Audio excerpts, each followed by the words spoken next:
सर्व शिक्षकांना माझा नमस्कार. आपल्याला माहितीच आहे, सक्षम कार्यक्रमाअंतर्गत जिल्हा प्रदर्शनी आपली जवळच आलेली आहे.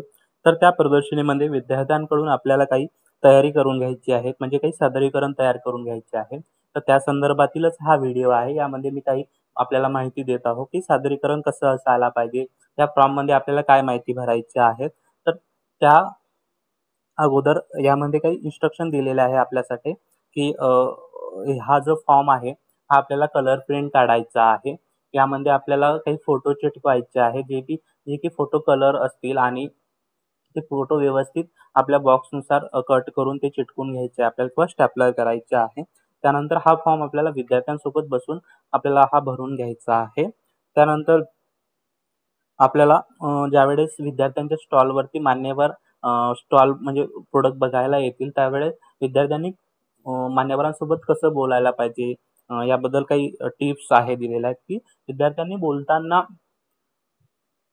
विद्यार्थ्यांमध्ये बोलताना एक कॉन्फिडन्स असायला पाहिजे. त्यानंतर विद्यार्थ्यांनी मान्यवरांकडे बघून बोलायला पाहिजे. चेहऱ्यावर नेहमी हास्य ठेवायचं. त्यानंतर बोलताना मोठ्या आणि स्पष्ट आवाजात बोलायला पाहिजे. बोलणे खूप वेगाने किंवा हळू नसावे. त्यानंतर आपल्या बोलण्यातून, आपल्या देहबोलीतून कॉन्फिडन्स मान्यवरांना दिसायला पाहिजे. त्यानंतर बोलताना आपले हाताचे हावभाव करणं अपेक्षित आहे. त्यानंतर विद्यार्थ्यांनी काय बोलायला पाहिजे, कसं बोलायला पाहिजे, हे थोडक्यात या पेजमध्ये दिलेलं आहे. तर याच्यामध्ये आपल्याला सुरुवातीला आपल्या स्टॉलवरती मान्यवर आले, की विद्यार्थ्यांनी त्यांना नमस्कार, hello, good morning, good afternoon हे अभिवादन करणं अपेक्षित आहे.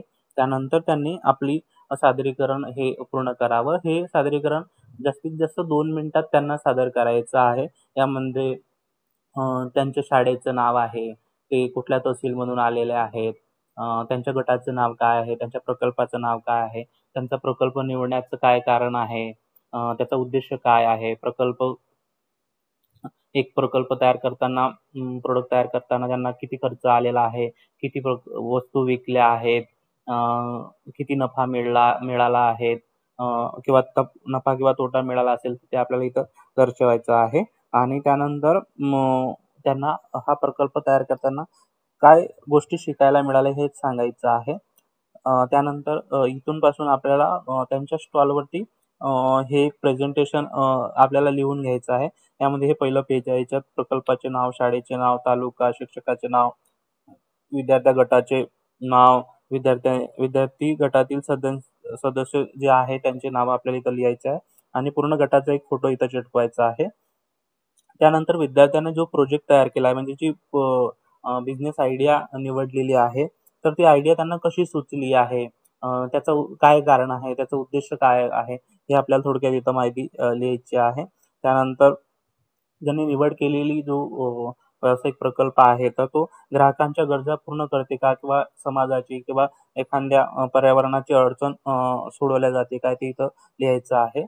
त्यानंतर त्यांनी जो विद्यार्थ्यांनी तयार केलेला प्रॉडक्ट आहे, तो तसाच सेम प्रॉडक्ट आपल्याला बाजारात पण मिळून जाते. तर बाजारात मिळणाऱ्या प्रोजेक्टमध्ये आणि त्यांनी केलेल्या प्रोजेक्टमध्ये काय वेगळंपण आहे किंवा काय अनोखी गोष्ट आहे, हे आपल्याला इथं लिहायची आहे.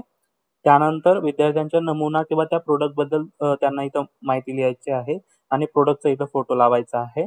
त्यानंतर विद्यार्थ्यांनी प्रॉडक्टला घेऊन बाजारामध्ये काही ग्राहकांसोबत भेटून प्रॉडक्टच्या म्हणजे वस्तूबद्दल, त्याच्या गुणवत्तेबद्दल, त्याच्या डिझाईनबद्दल किंवा फूडचा पदार्थ असेल काही, तर त्याचं टेस्टबद्दल काही चर्चा केली असेल किंवा अभिप्राय घेतला असेल, तर किती ग्राहकांचा अभिप्राय घेतला आहे, अभिप्राय काय दिलेला आहे, त्या अभिप्रायाच्या आधारावरती विद्यार्थ्यांनी काही बदल केलेला आहे का, हे आपल्याला इथं लिहायचं आहे.